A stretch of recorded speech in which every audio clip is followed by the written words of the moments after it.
بلاش مصرية. بلاش مصرية؟ لا تورطنا. بلش يورطنا هذا. الحلال في مصر صعب يا مان. يعني انا هتشتم انا عارف بس بسوي المصرية زيادة شوية. العربية بتنق كتير. انا افضل العربية. انت عربية مش مصرية يعني مش لا لازم مش مصرية بس عربية. هو للأمانة الجواز في العموم سيء. طلعت مرة لأن كانت الظروف ما كانتش أوكي يعني. طبعا افضل عربية مش مصرية. قايمة عفش شقة. فانت شايف جواز أجنبية أسهل من الحوارات دي كلها؟ اسهل بكتير. بما ان اوروبا فيها مصريين كتير، منهم اللي بقاله فتره كبيره واللي بقاله فتره صغيره، منهم اللي متجوز ومنهم العازب. فالنهارده هنسال المصريين اللي موجودين في اوروبا، لو حصل في يوم من الايام وقررت انك هتتجوز، هل هتفكر انك تتجوز مصريه ولا تتجوز اجنبيه وليه؟ وهل لو انت بالفعل اصلا متجوز فهل انت شايف انك خدت القرار الصح ولا لو رجع بيك الزمن ممكن تغير؟ قبل ما اسالهم انا عايز اعرف راي كل واحد فيكم، هل لو قررت في يوم من الايام انك تتجوز هل تفضل تتجوز مصريه ولا تتجوز اجنبيه وليه؟ حط لي رايك في كومنت، ما تنساش تتابعنا على الانستجرام. تعال نسالهم ونشوف هيقولوا ايه. عرفنا بنفسك برضو مره ثانيه. ماشي. ماشي. ايوه اتفضل. أنا أدهم الشرقاوي من اسكندرية. انت كل مرة اسمك جديد. لازم تمام. احمد عرام. انا من مصر وبقالي هنا 6 شهور. وشغال ايه؟ انا شغال بيرو الاناليست في امازون. انا شريف مطر. شغال في التشيك هنا بقالي 7 سنين، داخل في 7 سنين تمام. وشغال في الفاينانس. احمد مطر. بقالك كام سنة؟ بقالك كام سنة؟ 5 ونص تقريبا. 5 ونص. احمد حسين بقالي سنتين في التشيك. عثمان سبيناتي سوريا. سوريا اجدع ناس والله. الله يسلمك. بقالك كام سنة في اوروبا عامة؟ يعني 38 سنة. 37 سنة؟ ليه انت عندك 38 انت عندك كام سنة على كده؟ أنا أجيت لهون أول ما اتولدت. 88 كان عمري 22 سنة. ياه. الحاله الاجتماعيه ايه؟ حاليا ولا سابقا؟ الاثنين قول لنا يعني. سابقا كنت متزوج وطلقت، وحاليا متزوج ولسه ما طلقتش. الجنسيات كانت ايه؟ والله حاليا تشيك. الاثنين يعني قصدي. لا انا سنجل. متزوج تشيكية. انت فرحان كده ايه؟ بالنسبة انا لك اعزب الحمد لله. الحالة الاجتماعية ايه؟ الحمد لله يا رب. ايه؟ الحمد لله. لا يعني متجوز مش متجوز؟ لا كان عندي اولاد. متجوز منين؟ من بلدنا نفس الحارة. ندمان على القرار ده ولا شايفه كان قرار كويس؟ الحمد لله يا رب العالمين. طيب لو رجع بيك الزمن ايه؟ كنت اتجوزت اجنبيه ولا سوريه؟ لا سورية. بس مش عايزين كلام كاميرات، عايزين كلام. لا سورية. أنا من البداية النية هيك. يعني انت شايف انك ممكن لا تورطنا. بلش يورطنا هذا. ما انا بقول لك انت شايف ان ده كان قرار صحيح؟ اللي بيخاف من مرته ما بيحكي الحقيقة. هل انت شايف انك خدت القرار الصح انك تتجوز اجنبيه ولا ندمان على القرار؟ لا بصراحة خدت القرار صح. بس انت قلت انك طلقت مره. طلعت مرة لأن كانت الظروف ما كانتش أوكي يعني، ما كانش في تفاهم، كنت متسرع في إجراء موضوع الجواز يعني. طيب. ما فهمتش اللي قدامي. فرصه انك تتجوز دلوقتي او انت قررت انك تتجوز. هل بتفضل تتجوز واحده مصريه ولا اجنبيه بغض النظر عن جنسيتها ايه وليه؟ هو للأمانة الجواز في العموم سيء. دي ماشي. انا شايفك وانت طالع تجيب يوسف من فوق تمام. بس بقى مصرية تشيكية مش هتفرق معايا كتير طالما ظريفة معايا مريحاني وحلوة صح؟ طب يعني انت مثلا لو قلنا انها اجنبيه هل بتفرق بالنسبه لك تكون مسلمه او مش مسلمه ولا عادي؟ زي ما قلت برضو هي مريحاني، هي دماغها ظريفة معايا، مفيش مشاكل كتير، مفيش خناقات. تمام. بس ده اللي انا محتاجه، مش عايز اكتر من كده. انت متجوز؟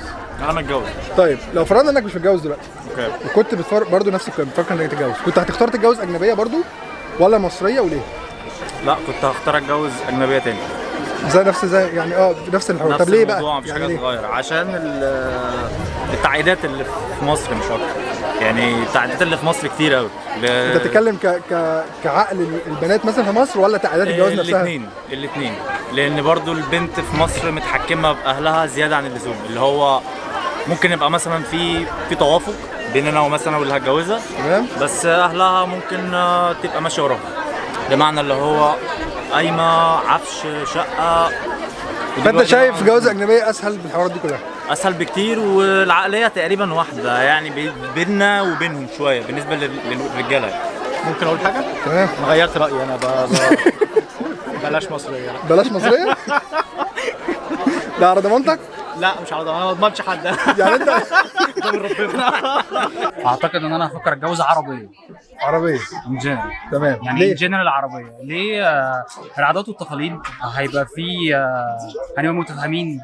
تمام. اعتقد ان احنا ممكن لو في نقطه خلاف اعتقد ان هي هتتحل بسهوله. مش هحس ان انا بتكلم مع حد من يعني من مايند سيت مختلفه تماما عني. الكالتشر سو فار قريبه من بعض، فاعتقد ان انا هفضل العربيه. انت عربيه مش مصريه يعني؟ لا مش مصريه بس عربيه. بس عربيه يعني من ضمنهم مصريه ولا انت؟ طبعا من ضمنهم مصريه، مش ادنى مشكله. تمام. وبالنسبه لك بما انك بقالك شويه حلوين؟ والله وانا شايف ان هو انا طبعا افضل عربيه مش مصريه يعني، بس افضل تكون عربيه. بس مش معنى كده ان الاوروبيه يعني، عشان بس في ناس بتاخد النظره عن الاوروبيه ان هي لا قصدي مش هتراعي عيالك، مش هتراعي بيتك، مش عارف ايه. الكلام ده غلط. هو كل بلد فيها الحلو وفيها الوحش، واحنا شايفين هنا ناس كتير ما شاء الله متجوزين يعني اوروبيات، ويعني زيهم زي المصريات زي العربيات يعني. لو رجع بيك الزمن لورا كنت تفكر تتجوز مصريه ولا اجنبيه وليه؟ اجنبيه برضو؟ وايه الاسباب؟ والمصريه حوارات جوازاتها شويه صعبه يعني، بمعنى؟ طلباتها وطلبات الاهل وكله على الفاضي، في الاخر بعد سنه تلاقي الموضوع فشل. انت قصدك على حوار الجواز نفسه في مصر بشكل حوار عام؟ الجواز ذات نفسه في مصر، وهنا شايف الدنيا اسهل؟ الموضوع هنا اسهل بكتير يعني. اديني ميزه في الزوجه السوريه عن الزوجه الاجنبيه. الاسلام. لا غير الاسلام، الاسلام ده حاجه ثانيه. ممكن اجنبيه تكون مسلمه. ايه يعني مش لاقي، صح؟ العربيه بتنق كتير. ده ميزه ولا عيب؟ اي ميزه. يعني ما تفكرش تغير وتتجوز اجنبيه؟ اعوذ بالله. والله ما مصدق. اخر اجابه؟ اخر اجابه. اصلا فكرتوا تتجوزوا ولا لا؟ يعني انت بتقول بقى كده 7 سنين. ليه ما دخلتش الخطوه دي؟ ولا انت اصلا ما بتفكرش في الجواز؟ والله مش فكره ما بفكرش، بس انا مش واخد الجواز هدف يعني. مش هدف، لا اللي هو اصل انت فاهم الواحد لو لقى حد مناسب ليه لا يعني، فاهم؟ يعني انت لسه بس مش ماشي بدور، فاهم قصدي؟ مش ماشي بدور. لا مش ماشي اللي هو انت ممكن، لا مش بس كده فاهم، بس الواحد لو لقى حاجه خلاص. تمام. وبالنسبه لك؟ انا بالنسبه لي اي جيف ات تراي، بس يعني وذ نو لك ما كانش فيه يعني انت الموضوع ما كملش. بس يعني سو فار انا شايف ان يعني بريورتي العربيه. تاني حاجه برضه عشان ابقى اكون واضح في النقطه دي، بالنسبه لي لو هتجوز واحده اوروبيه هي ما فيش مشكله، اي جنسيه ثانيه ما فيش مشكله، بس انا بالنسبه لي اتس مانداتوري ان هي تكون مسلمه ومن قبل الجواز، عشان بس منعا لاي خلافات او اي ريسك ممكن يحصل ان ذا فيوتشر يعني. طب ممكن تديني كده في عجاله، عايزك تديني ميزه وعيب في الزوجه الاجنبيه مش موجودين في الزوجه المصريه والعكس. طيب الميزه في الزوجه الاجنبيه ان هي بتقف ظهر بظهر في جوزها الاجنبيه. تمام. اذا كانت بتحبه يعني. تمام. والعيب هو موجود في كل الزوجات بقى بكل الجنسيات، ان هي نكديه. دي حاجه يعني حاجه على كل ده تريد مارك على كل ما بتفرقش بقى الجنسيه لا ايه ولا ايه؟ الجنسيه ما بتفرقش، بس بيفرق اللغه بتاعت النكد وطريقه النكد. تمام. تختلف من دوله لدوله. جديده دي. لا ده طبيعي. الجديد عندك على طول. طبعا انا راجل الجديد. طب بتفكر في يوم من الايام تتجوز مصريه ولا خلاص كده؟ ما خلاص بقى هنجوزها فين؟ هو في صحه انا جايب في اخري يوم. انت كده اخرك كده. الحمد لله. تمام. انت مش ندمان ان انت اتجوزت اجنبيه؟ لا بتعمل حاجات حاجات، بص هي زي ما بيقولوا مساوئ، كل حاجه فيها مساوئ وعيوب، بس يعني انا هتشتم انا عارف، بس المساوئ المصريه زياده شويه. يعني انت شايف ان مزايا الاجنبيه بتغطي على العيوب بتاعتها؟ الكلام ده برضه على مسؤوليتك برضه على حسب لا على مسؤوليتك الشخصيه. اعتقد بص الترتيب في مصر للجواز، انت عندك بقى قصه العفش والمهر والشقه مش عارف والقايمه والكلام اللي بياخد سنه ونص في الحياه ده. انت هنا دبلتين ايجار شقه وكده. صباح الخير يعني. فالجواز هنا اعتقد اسهل يعني. الحلال في مصر صعب يا مان. ودي كانت نهايه الفيديو النهارده، اتمنى ان شاء الله يكون الفيديو عجبكم، وعايز اقول راي كل واحد على مسيرته الشخصيه. اتمنى يكون الفيديو ان شاء الله ما زعلش اي حد، دي اراء شخصيه. اشوفكم ان شاء الله في فيديوهات جايه. السلام عليكم.